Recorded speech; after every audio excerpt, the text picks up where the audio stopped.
Okay, hi everyone. I'm going to start this session in a quite unconventional way, and I'm excited to introduce AJ Young, a producer, singer, songwriter, entertainer, and entrepreneur. He's the founder of Battery Tour, a renewable energy power concert series that raises money for portable solar power boxes for villages that do not have reliable access to electricity. He was named by the UN as one of the 17 young leaders for the SDGs and has begun developing Project 17, a music album based on the 17 SDGs. So, AJ? AY? Okay, AY, sorry, I'm sorry. AY, please.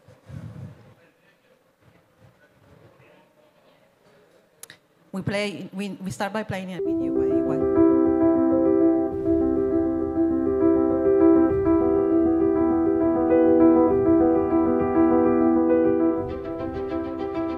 A local hip-hop artist makes an international name for himself. He is the first artist to power his concert with 100% renewable energy. It is a real honor to recognize Mr. A.Y. Young, the founder of Battery Tour. It's incredible. Can't wait for you to see this. The United Nations is now throwing its support behind him. Mr. Young has made a big impact in his young life, born in 1991. He's a singer-songwriter, a dancer, producer, entrepreneur, and sustainability advocate. He's staged and performed more than 800 concerts. He was named by the United Nations recently as one of 17 youth world leaders of the world, the only individual selected for that honor from the United States. I'm looking forward to stimulating this local economy further, bringing entrepreneurs together, bringing businesses together, bringing the world together so we can make some change. I'm here to listen. Don't ask me questions. Tell me what to do. Give me ideas. My mission is to kind of break down these silos, these barriers, and build bridges to power collective action by bringing everyone together. It's going to be incredible. My work plan's in 3 different phases. I'm going to make an album powered 100% by renewable energy. Right now, A.Y. Young is working on an album based on the 17 United Nations goals. Major stars like Tech-9 and Billie Eilish will collaborate. This will be the one I'm called Tech-9, and I am part owner of Strange Music, and right now a part of Goal One, baby. Oh, let's go. There are 700 million people that are still living in poverty. The whole premise of your music is about collaboration 100%. and about getting excited. It's about going across the finish line.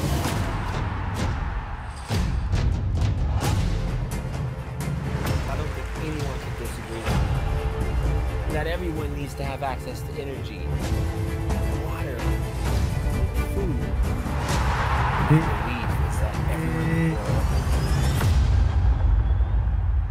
Where are all these outlets for change?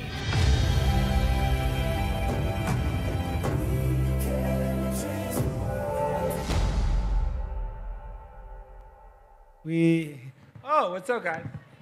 Mic check. How you guys doing? Having a good cop? I'm gonna try a song that I haven't really done much. The energy anthem, because we all need energy. I remember when I was telling him the story. I had done like 400 shows, and I was sleeping in my car with all these batteries. And I remember in America there are places that don't have energy. Or the grid's bad, or I was trying to get on my Netflix and I couldn't even get on because there's no internet. And I remember searching and finding out at the time that there was 1 billion people that didn't have energy. And I was like, oh shoot. And so, I had this whole concept how everyone is an outlet for change, right? Everyone is an outlet for change and plugged into each other, on the local level, on the community level, on the world level, COP here, we can power change, you know? So I'm like, okay, I'm an outlet, music's a universal language. I can do, you know, I gotta build something. I can build something to get people plugged in. So I built that box, right? And I started using every concert to raise money to send one person, one village access energy. And so it's been a 5-year journey of doing that. And I'm really happy to say we've actually brought energy to over 17 countries. Okay, so I'm gonna try the energy anthem. I haven't really done this that much. Trying to get like Akon on here, Bono, potentially Chris Martin. So tell me what you guys think. Let's try it. This, down just a little bit. Hey, down baby, mic down my ear. I can see the light. I can feel the rays, sunshine down and energize. I can feel the energy. 1 billion without a light that sparks a night. But you shine so bright, it don't seem right. Yeah, like 10,000 leagues under the sea. The voices all just sing. We got the power. We got the power. We got the power to bring energy, restoring up inside of me, inside of me. Together we can power change. So plug it in, so we can light up the world. Energy. The only enemies, the enemy. It's like a new identity, a better me. Together we can light up the world. Oh, make a little noise. Hello, how you doing? I can see the light. Could you put like a light up since you have the phones out? There's a billion, well, there's like 700 million people without power. So let's do it for them. Hey. I can see the light. Oh, that's good. This is like the arena part when everybody like screams loud, you know? I can feel the energy.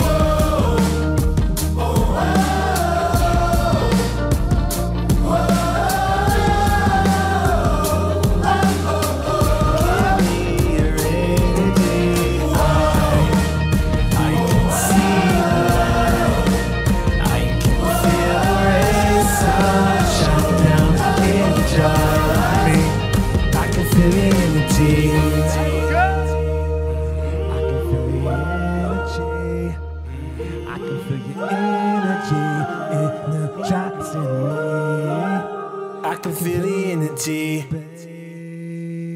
baby.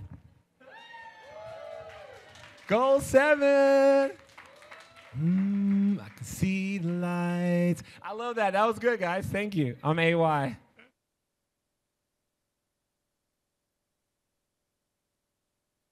was amazing. Thank you, AY. Amazing. Unmatchable level of energy, really, from you. Thank you so much. Right. We're now starting the session, and we will be talking about different kind of energy. We'll talk about energy networks and infrastructure networks. Still very important. So my name is Savina Carluccio. I'm the Executive Director of the International Coalition for Sustainable Infrastructure. And I'm delighted to co-host today with Build Change. We've got 2 colleagues here from Build Change, Monica Schroeder, Director of Global Advocacy, and Sarah Bush, Chief of Staff, Build Change, and you will see them and you'll hear from them. So let me just start by framing the session a little bit. Our infrastructure systems are increasingly more complex and interconnected. Today we're exploring examples of tools and methodologies for assessing interdependencies and tackling cascading risks. So we have 4 short presentations now about some interesting tools and methodologies, and we will then go into breakout sessions to discuss further applications, limitations, and then the gaps that exist and where to next. So without further ado, we will now play a short video from Abhilash Panda, Head of Infrastructure Resilience and De-risking Investment at the UN Disaster Risk Reduction Office. And he will give an overview of the stress testing methodology for resilience. Before we play the video, I would also like to introduce Igor Linkov, who is a Senior Scientific Technical Manager for the U.S. Army Corps of Engineers, an adjunct professor at Carnegie Mellon University, and he will be online contributing to the breakout session. So we can now play the video for Abhilash.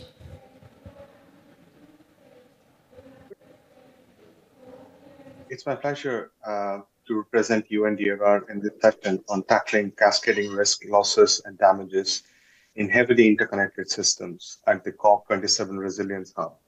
My name is Abhilash Panda, and I'm the Deputy Chief for Intergovernmental Interagency Cooperation and Partnerships Branch at the United Nations Office for Disaster Risk Reduction. I also head the Infrastructure Resilience and De-risking Investment Portfolio. UNDRR is one of the organizations under the wide umbrella of UN bodies and is the custodian of the Sendai Framework for Disaster Risk Reduction 2015-2030. Resilient infrastructure is a prerequisite for achieving not only the aims of the Sendai Framework in particular, its target D for substantial reducing disaster damages to critical infrastructure, but also goal 9 of the Sustainable Development Goals. As you would know, today more people than ever are dependent on the services delivered by critical infrastructure systems, covering energy, transport, water, wastewater, waste, and digital communications.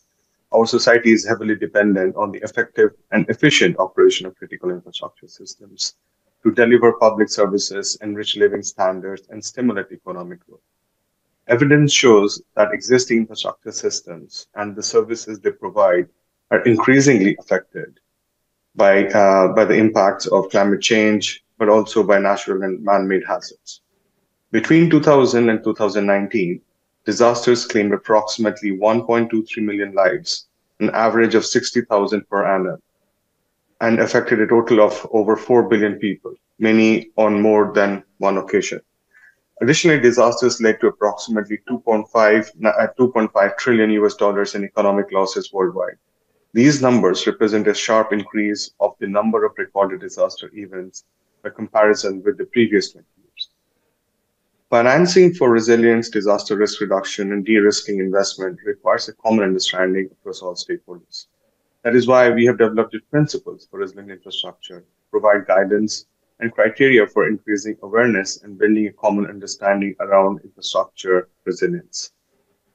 To integrate resilience as a core value in planning and implementation of infrastructure projects, and to assist the public and private sector in making risk-informed policy and investment decisions. The principles of resilient infrastructure have been developed in consultation with over 100 key stakeholders, includes regional intergovernmental organizations, expert groups, and stakeholders coming through from various investment communities.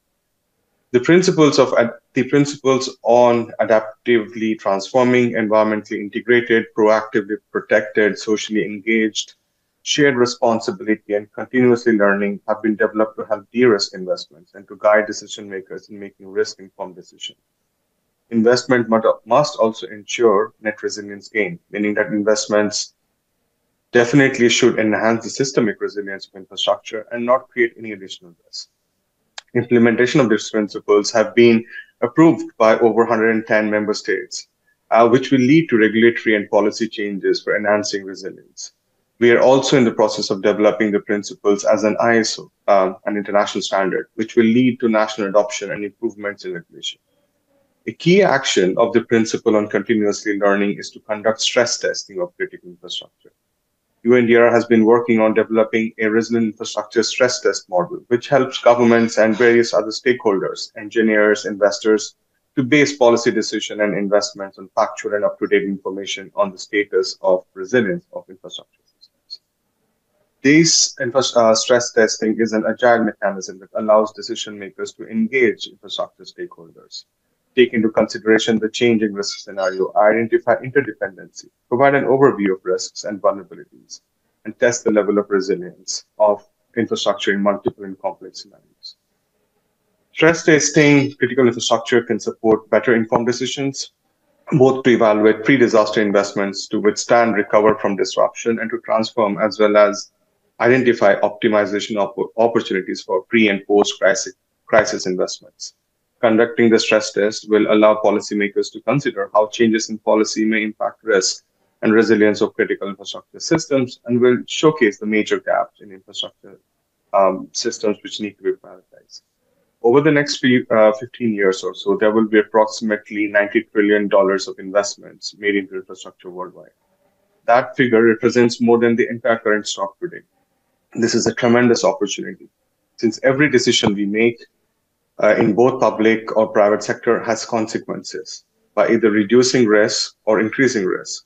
The principles for resilient infrastructure and stress testing can help us make better informed decisions to ensure infrastructure resilience. We are now working with countries to implement the principles and conduct stress testing to ensure investment decisions are risk-informed and resilience is embedded in the decision-making process.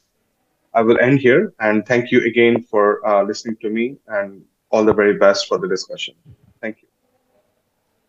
Great. Thanks for this contribution from the UNDRR, Abhilash Panda. So I'd like to go now online for a speaker, Monica Cardarilli, Project Officer at the European Commission Joint Research Center. She's going to be speaking about the Joint Research Center's tools for critical infrastructure resilience. Over to you, Monica. Good afternoon, everybody. Thanks, Savina. Could you please put my slides on the screen? Great, thanks a lot. Good afternoon to everybody. Thanks for your invitation for having me here. I'm Monica Cardarilli, Project Officer and Risk Engineer at the European Commission's Joint Research Center. And as Savina said, in my slides, I will be presenting the tools developed by the GRC to enhance critical infrastructure resilience. Next slide, please. Just a quick overview. The GRC is the in-house science service of the European Commission working to support EU policies. The research sites located in several member states host specialist laboratories and unique research facilities. Next slide, please. The GRC, through its scientific service, bridges trade stakeholders in acquiring up-to-date knowledge through networking and information sharing initiatives. Among them, the issue of periodic newsletters and particularly the establishment of the NRC framework almost 10 years ago aimed to foster new connection pathways and group capabilities. Next slide, please. In more details, HERCIP gathers a large community of experts working to support critical infrastructure resilience by developing recommendations and best practices for operators, public authorities, and decision makers. So HERCIP plays its role at the interface of policy, science, and network frameworks in a systemic manner, harmonizing and integrating multi-perspectives when planning and conducting its work. Next slide, please. The GRC also supports the better understanding of complex systems through simulation tools in the form of web applications. Among them, Poseidon is an interactive platform to support cross-sectoral exercises in both real and non-real time, while Rapidin is a decision support system for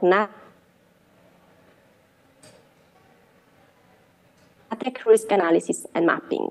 Next slide, please. Next slide, please. Yes. In particular, Poseidon supports the online organization, execution, monitoring, and assessment of operational exercises with the participation of multiple stakeholders. Next slide, please.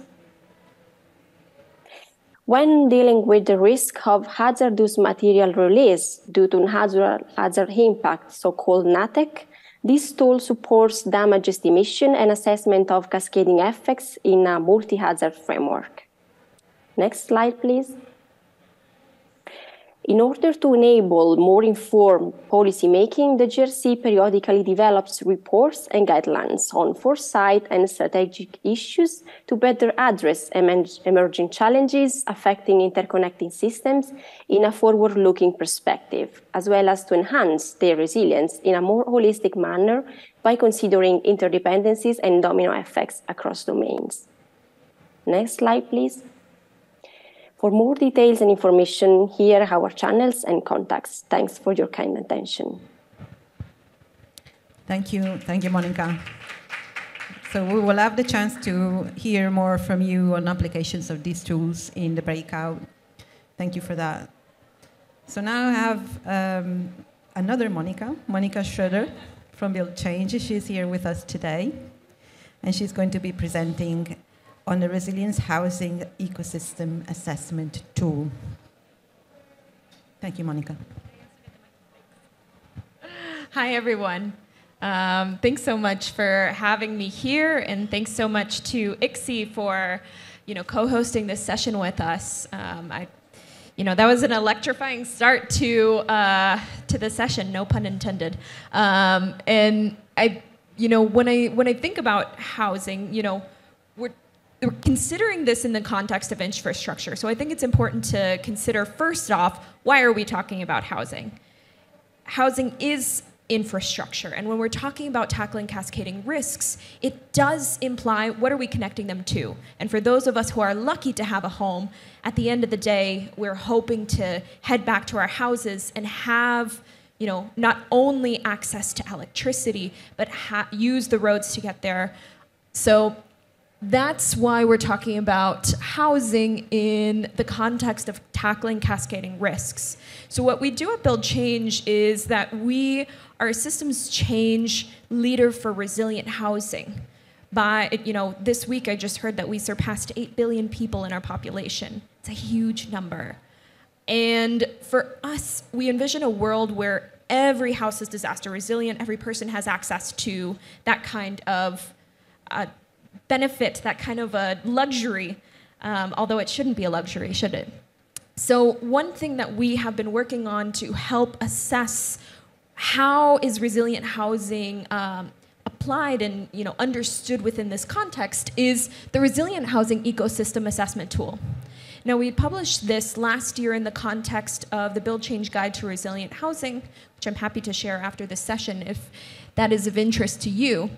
But what the Resilient Housing Ecosystem Assessment Tool does, or RHEAT for short, is that it helps countries, cities, states, even programs understand where are they in this resilient housing journey. And so what it is, it's a tool that is both, an actual technological tool, something that you can see, something that you can fill out, but it's also a facilitated discussion to understand what is it that countries or actors are doing well in the resilient housing space, where are there maybe some gaps, and where can they go from here? So it tracks change and progress over time. What it really seeks to do is to understand at that moment in time, give a snapshot of how is resilient housing being addressed. And it supports, like I said, it identifies gaps in policy and program implementation, understanding a little bit, is it lacking a little more in the investment space? Is it lacking a little bit more in the policy and legal framework? What aspects of it are really going well, and where can we push progress along? And it also strengthens long-term successful climate change adaptation measures. The only way that we're going to make progress in this space is if we have a really transparent, honest understanding of where we are. So RHEAT assesses a number of different factors. Within the driving demand for resilient housing space, it looks at what does the policy look like? Who is driving the demand for resilient housing? Is that governments, homeowners, funders? How are we ensuring supply of resilient housing? Through technological solutions, through improved engineering and technical expertise. And then how are we financing this? I know, at this COP we've talked a lot about the money side of things. How are we actually financing the implementation of these kinds of programs? So I'll keep it pretty short, and I'm happy to discuss this more in the breakouts, but this is really meant to be used at multiple moments in time, both as a monitoring and evaluation tool and a diagnostic tool. It's meant to understand, maybe you're launching a new program on housing resilience. Where do you start? How do you already know what's going on? Or maybe you've been implementing a program for a while and you need to understand, are we taking this honest look at ourselves? And if not, how do we go from here? So that is the short of the RHEAT tool. By 2030, 40% of the world's population will be living without adequate housing, which is a huge amount. And so as we're talking about infrastructure, I urge us to think about, how does this relate to the houses that we live in, work in more increasingly with COVID, and play in, learn in? How does that all connect? So thanks.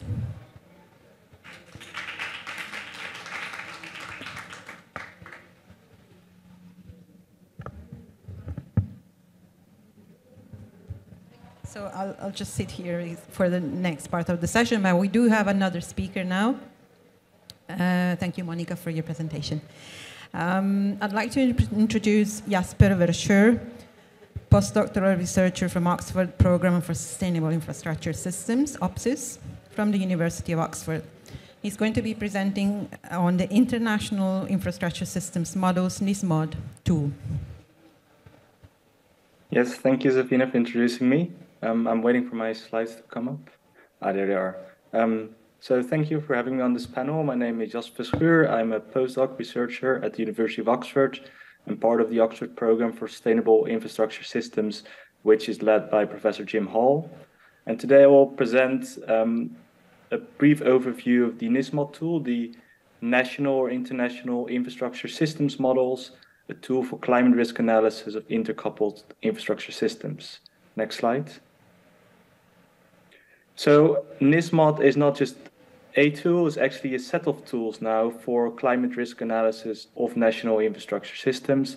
And when I refer to infrastructure systems, what I actually mean is different infrastructure types that are all represented by nodes, edges, and flows within the infrastructure network.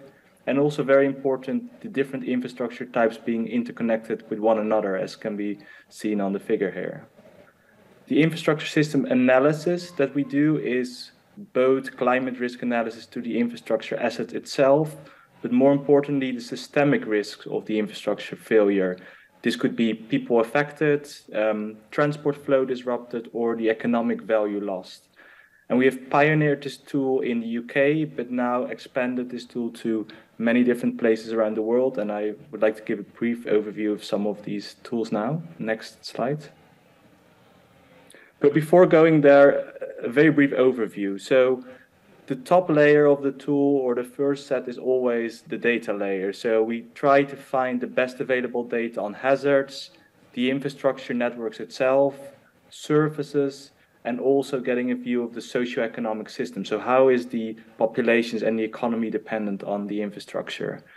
Then on the sort of next part of the tool always includes sort of the failure analysis and the risk analysis. So it's intersecting the assets with the hazards, modeling the disruptions to the services, and also trying to figure out what are the macroeconomic implications of infrastructure failure. And then we bring this together in risk analysis, which could be expressed as loss exceedance curves. And most importantly, at the end, what we want is try and evaluate adaptation options within the system. So this could be options to the assets itself, making them more climate proof, but also changing the system or the network as a whole. And the tool allows quantifying the benefits and costs of these adaptation options and also prioritize them in space. Next slide, please.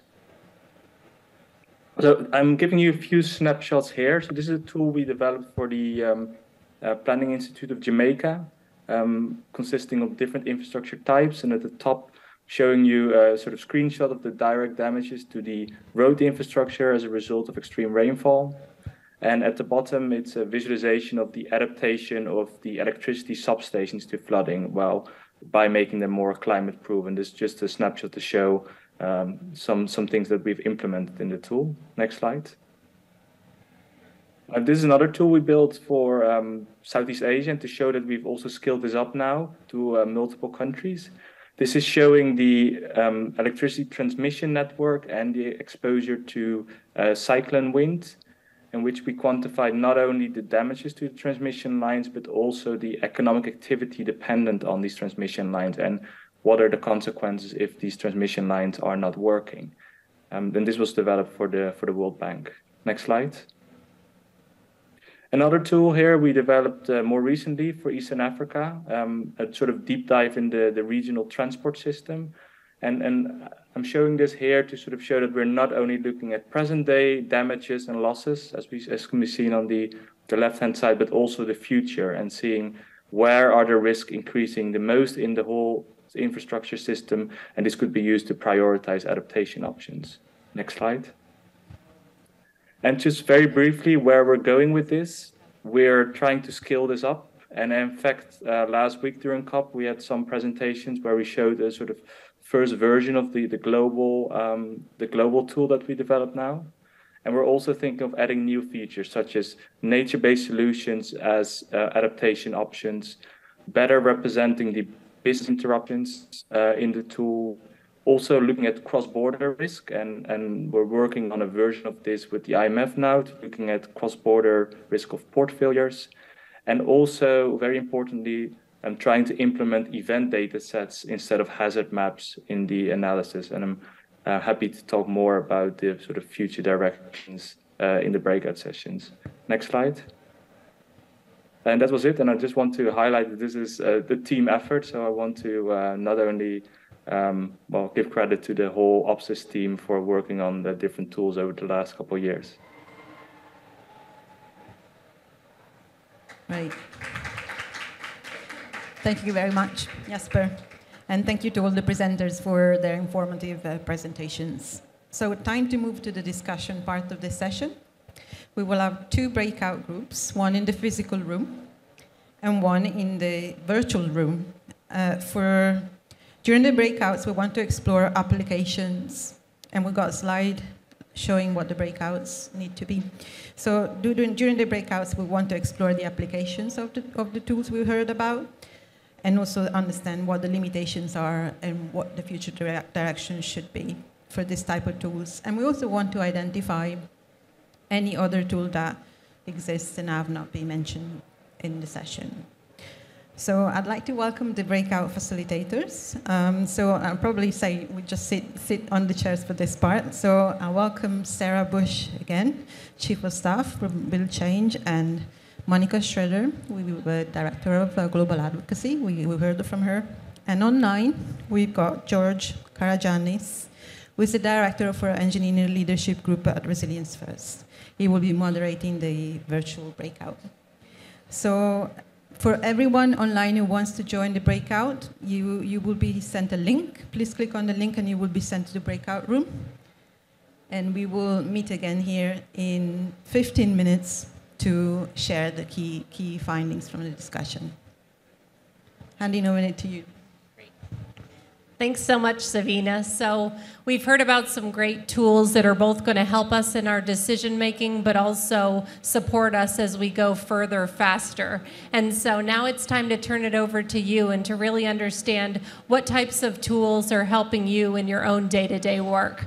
So I would love to come around and share the microphone, and I will start off by asking about, can you provide more details and examples for how your tool can be applied in practice? Is there something that you're using regularly that's been helpful?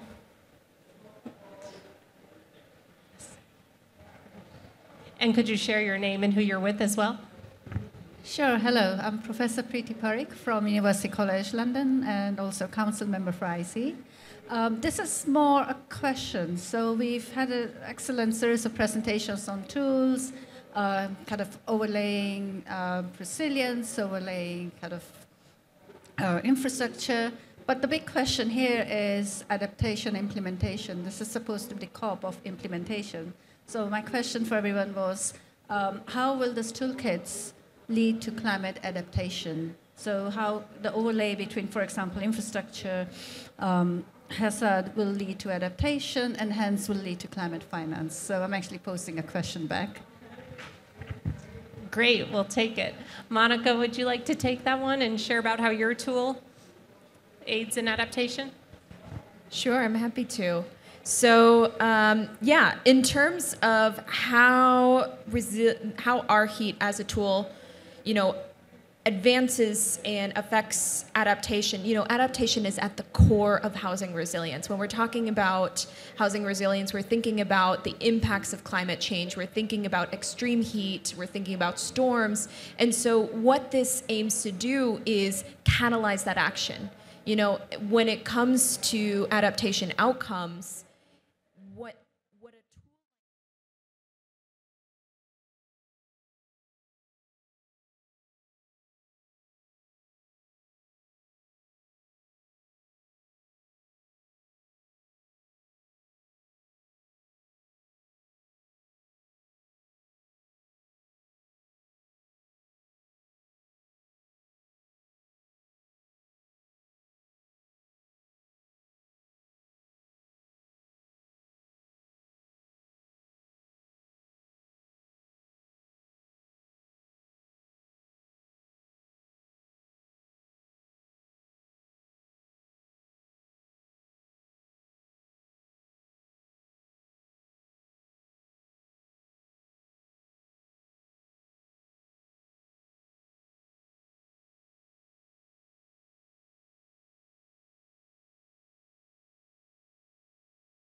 I'll pass it over to you. So just checking that we've got George online.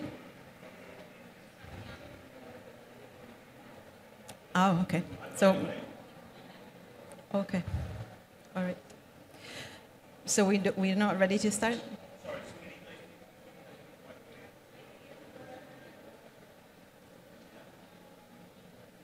Okay, maybe we can start with the discussion that we had in the physical room, George. In the physical room. So Sarah, we had a bit of a discussion about tools and approaches and limitations. Quite a lot of discussion on limitations and what the hope for where we take it next. Can you just summarize for us the key points?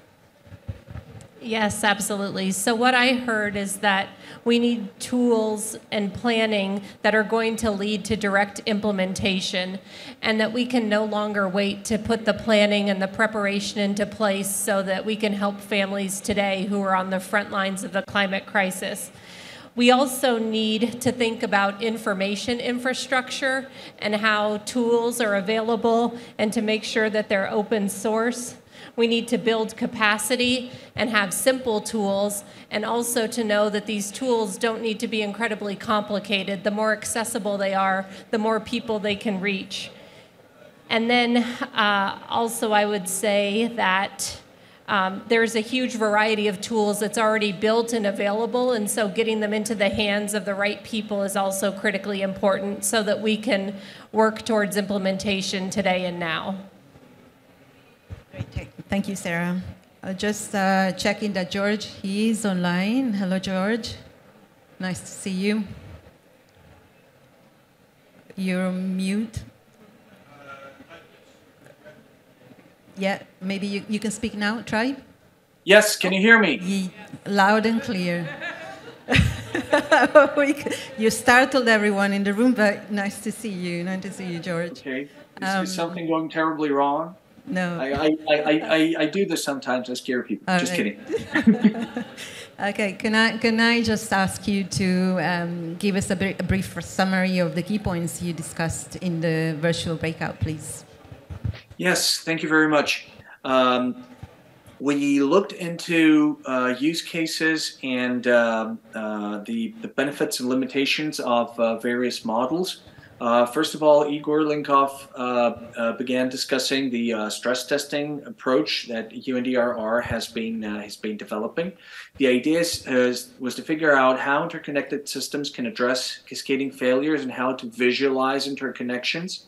Mr. Linkov pointed out that the idea of stress testing has been used in different fields, like the nuclear industry, the finance industries for quite a long time, but originally dates back to medicine. What the UNDRR approach is doing differently is that it's moving from risk to resilience stress testing via tiered structure, which attempts to find connections through tabletop exercises and different modeling.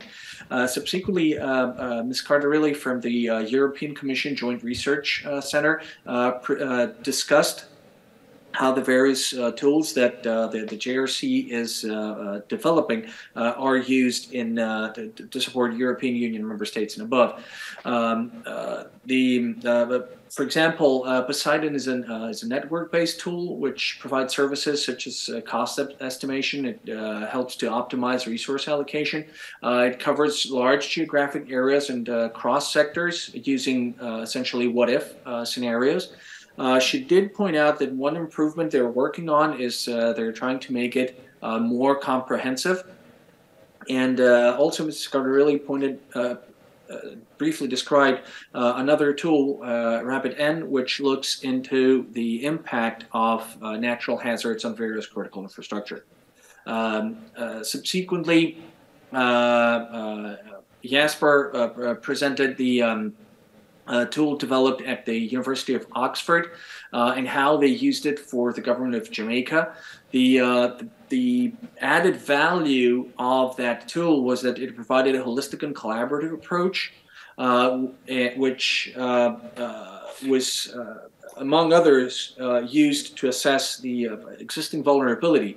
The added advantage, the added value, for lack of a better expression, of the tool was that it helped to prioritize investments and investments both stemming from Jamaica's own budget and from other funding instruments. It also helped them to unlock funding from different funding organizations.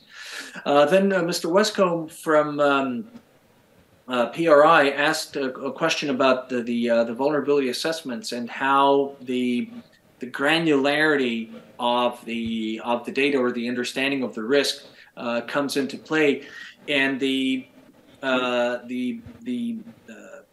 Oxford model seeks to scale up analytics, but still applies them at a national level. The targeting adaptation is on an asset level, seeking to understand specific vulnerabilities.